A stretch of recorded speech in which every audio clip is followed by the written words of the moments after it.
আমি জানি আপনি অনেক বেশি ডিসঅ্যাপয়েন্টেড, কারণ স্কুল লাইন আমাদের ফেভারে ছিল না, ফেভারে নাই। আপনার কাছে মনে হচ্ছে এখন যে ফাহমিদুল কেন এই রানগুলা নিয়ে ফিনিশ করতে পারে নাই? শামিদ সোম যে এত বিউটিফুল ফুটবল খেলছে, তারপরে কেন আমরা গোল পাই নাই? আপনার কাছে মনে হচ্ছে যে মিতুল মার্মা কেন এত আনাড়ি গোলকিপিং করছে? সে কি এরকমই খেলে নাকি?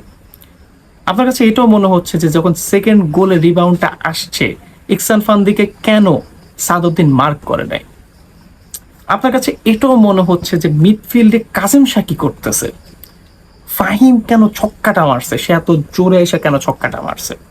আপনার কাছে স্বাভাবিক এই জিনিসগুলো লাগাটা, আপনার কাছে 100% স্বাভাবিক। আমি বলতেছি যে আপনার কাছে এই জিনিসগুলো লাগা 110% স্বাভাবিক, কোনো ভুল কিচ্ছু না। তবে ঝামেলাটা কি হয়েছে জানেন? আজকের ম্যাচ নিয়ে আমাদের এক্সপেকটেশনটা ছিল একদম ধরেন এই জায়গাটাতে। বাট জিনিসটা কিরকম আমি আপনাকে আরেকটু ইজি করে বোঝাই। ধরেন আপনার ক্লাসে আপনার রোল থাকার সম্ভাবনা হচ্ছে, বা আপনার অ্যাবিলিটিটা হচ্ছে টপ 20-র মধ্যে থাকার, কিন্তু আপনার প্যারেন্টসরা যদি ধরে বসে যে আপনাকে টপ 3-এর মধ্যেই থাকতে হবে, তখন যদি আপনি টপ 10-এও আসেন, আপনার কাছে ওই জিনিসটা ডিসঅ্যাপয়েন্টিং এ লাগবে। তাদের কাছে তো থাকবে যে কেন 1-2-3-এর মধ্যে আসো নাই, কেন তোমার রোল 10 হয়েছে। বাট আপনি জানেন আপনি আপনার বেস্টটা দিছেন, আপনি আপনার বেস্টটা খেলছেন, এবং আজকে বাংলাদেশ টিমের সাথে আনফরচুনেটলি এই জিনিসটা হয়েছে। আনফরচুনেটলি বলেন, ফরচুনেটলি বলেন, এই জিনিসটাই হয়েছে। বাংলাদেশের প্রিভিয়াস কিছু ম্যাচ যদি আপনি দেখেন আর আজকের ম্যাচটা যদি দেখেন, যদি স্কোর লাইনটা বাদ দেই, বাংলাদেশের খেলাতে হিউজ ইমপ্রুভমেন্ট আসছে। প্রবাসী বলবো না ওয়ার্ডটা, বাংলাদেশি বংশোদ্ভূত প্লেয়াররা যে কি পরিমাণ ইম্প্যাক্ট রাখতে পারে, সেটা আজকে আপনি আপনার শামিদ সোমের ডেবিউতে যে খেলাটা দেখাইছে ফার্স্ট হাফে স্পেশালি, সেটা দেখলে আপনি বোঝা যাবে। সেকেন্ড হাফে সে একটু নিচে নেমে আসছে, যার কারণে সে আগের মতো চান্স ক্রিয়েট করতে পারে নাই। বাট এটাই বাংলাদেশ, লিটারালি এই জিনিসটাই বাংলাদেশ। আমরা এখন খুবই ইনিশিয়াল পর্যায়ে আছি। আমরা যে এখনই বিশ্বকাপ খেলা শুরু করে দিব ব্যাপারটা এমন না। আমরা হারবো, আমরা আরো হারবো। এক হামজা চৌধুরী দিয়ে দেয় আমাদের হবে না, এটা তো মানতে হবে। হ্যাঁ, আজকের ম্যাচ নিয়ে অনেক হাইপ ছিল, আজকের ম্যাচ যদি আমরা জিততাম আমরা আরো বেটার কিছু পাইতাম। বাট এটাই বাংলাদেশের ফুটবল, আপনাকে রিয়েলিটি মাইনা নিতে হবে। রিয়েলিটি মাইনা নেন আপনি। ডিসঅ্যাপয়েন্টিং ম্যাচের কিছু কিছু জিনিস খুবই ডিসঅ্যাপয়েন্টিং গেছে। ফুটবল খেলাতে যে লাকি জিনিস, ফুটবল যে একটা গোল বলের খেলা, এবং এই জায়গাটাতে যে লাকি জিনিস, সেটা আজকের ম্যাচে আমরা প্রমাণ পাইছি।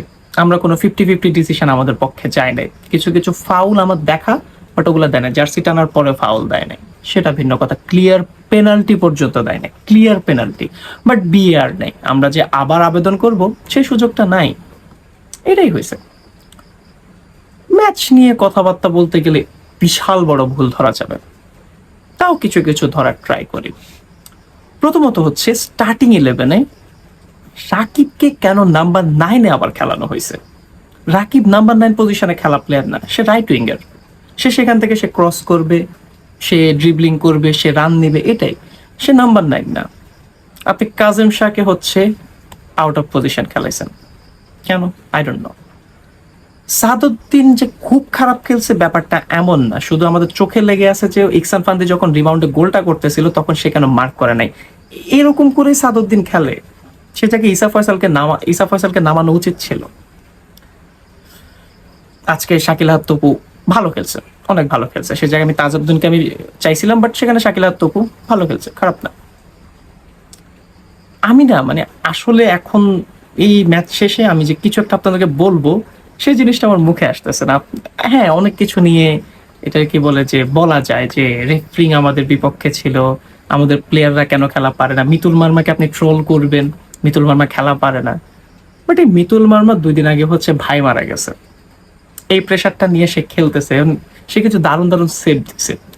But at the end of the day ওই যে স্কুল লাইন ম্যাটার, স্কুল লাইনের কারণে আজকে হয়তো মিতুল মার্মা ট্রল হবে। বাট আমি চাই না, আমার প্লেয়াররা এখন খুবই ইনিশিয়াল স্টেজে আছে, মিতুল মার্মার বয়স খুবই কম। তো জিনিসটা হচ্ছে এখন দেখা যাবে যে অ্যাকচুয়ালি এই যে 18,000 টিকিট মাত্র 4-5 মিনিটে বিক্রি হয়ে গেছে, নেক্সট ম্যাচে কি হয়, আমরা কি সেই সাপোর্টটা ধরে রাখতে পারি কিনা। সবকিছুই হয়েছে। শুরুর দিক থেকে মানুষ প্রচন্ড ভিড়, 350 টাকায় তারা পানি কিনতেছে, গেট ভাঙতেছে, পুলিশ মারতেছে, আলট্রাস বরণ করে নিছে, দেন আলট্রাসও মাঠে ছিল, বিশাল একটা টিফও দেখাইছে, সবকিছুই হয়েছে। এই জিনিসগুলো আমাদের জন্য ড্রিম। বাট এখন আমার ভয় হইতেছে যে মানুষ আলোচনা সমালোচনা করুক, বাট আমাদের এই সাপোর্টটা যেন না সরে যায়। হ্যাঁ, ডিসঅ্যাপয়েন্টেড আমিও চাইছি জিতুক, কারণ হংকং ইন্ডিয়ারা হারাইছে, যেটা আমাদের জন্য ভালো একটা অপরচুনিটি ছিল। আমরা যদি এই ম্যাচটা থেকে পয়েন্ট বের করতে পারতাম, আমরা বেশ কিছু সুযোগ ক্রিয়েট করছি, এবং লাস্ট সেকেন্ডে এসেও আমাদের একটা বল যে বারে লেগছে। মোট কথা আজকে আমাদের লাক ছিল না, আজকে আমাদের সবকিছু আমাদের ফেভারে থাকলো, লাক জিনিসটা আমাদের সাথে ছিল না, যার কারণে আজকে আমাদের ম্যাচের এই রেজাল্টটা হয়েছে।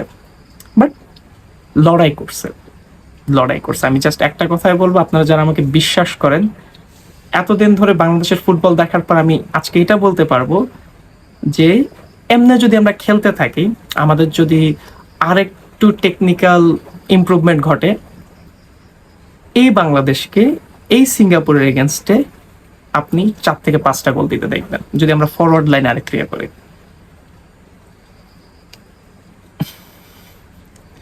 আসলে সান্ত্বনা দিব কিনা আমি এটাই বুঝতেছি না, আমার গলা দেখে বুঝতেছি না। আমি 2 ঘন্টা লাইভ স্ট্রিম করছি, 2 ঘন্টা লাইভ স্ট্রিম করার পর এখন এসে জাস্ট একটু কথাবার্তা বলতেছি। যাই হোক, ইনশাল্লাহ নেক্সট আমাদের আবার দেখা হবে। নেক্সটে বাংলাদেশের ম্যাচে আমরা আবার ফুল প্যাকড স্টেডিয়াম দেখবো, কনসার্ট দেখবো, সবকিছু দেখবো, অ্যান্ড সাথে বাংলাদেশের উইনও দেখবো। সো পরবর্তী ভিডিও পর্যন্ত সবাই ভালো থাকবেন, সুস্থ থাকবেন। সবাইকে আসসালামু আলাইকুম।